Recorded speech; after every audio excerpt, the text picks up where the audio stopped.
54 बच्चे और 6 पत्नियों वाले पाकिस्तान के अब्दुल मजीद की बुधवार को हार्ट अटैक से मौत हो गई। नौशाकी जिले में रहने वाले 75 साल के अब्दुल ट्रक ड्राइवर थे और उनके बेटे शाह वली ने बताया कि अब्दुल मौत से 5 दिन पहले तक ट्रक चला रहे थे। वली ने कहा कि हम में से कई बड़े भाई पढ़े लिखे हैं, लेकिन उन्हें रोजगार नहीं मिला, इसलिए हम पिता का ठीक से इलाज नहीं करा सके।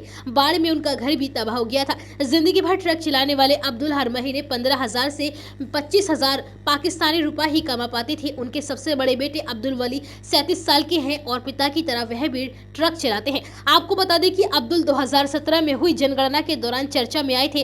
तब पाकिस्तान में 19 साल बाद जनगणना हुई थी। जनगणना करने गई टीम ने देखा था कि अब्दुल अपनी 4 पत्नियों और 42 बच्चों के साथ रह रहे थे। वहीं इनकी 2 पत्नियों और 12 बच्चों की पहले ही मौत हो गई थी। उनकी शादी पहली जो हुई थी वह 18 साल की उम्र में हुई थी और उनके 22 बेटे और 20 बेटियां उनके 7 कमरों वाले एक घर में रहती हैं। वह बारी-बारी से बच्चों से मिलते थे और पारिवारिक कार्यक्रमों में भाग लेते थे। उनकी ज्यादातर बच्चों की उम्र 15 साल से कम है और उनकी सबसे छोटी बेटी फिलहाल 7 साल की है। 2017 में एक इंटरव्यू के दौरान उन्होंने कहा था कि मेरे पास पैसे नहीं थे, इसलिए कई बच्चों को दूध नहीं मिल पाया और इस वजह से ही उनकी मौत हो गई थी। उन्होंने कहा कि पहले वह बहुत मेहनत करते थे और अपने बड़े बेटे को उन्होंने अच्छी शिक्षा दी, लेकिन अब बूढ़े हो गए हैं तो वह उतना अच्छा काम नहीं कर पा रहे हैं। अब्दुल की एक पत्नी और बच्चे की मौत एक साथ हुई थी। उन्होंने बताया था कि उनकी पत्नी बीमार थी और पैसे के तंगी के चलते उसका इलाज नहीं करवा पाए। 10 बच्चे स्कूल नहीं जा पाए क्योंकि फीस के लिए उनके पास उस वक्त पैसे नहीं थे।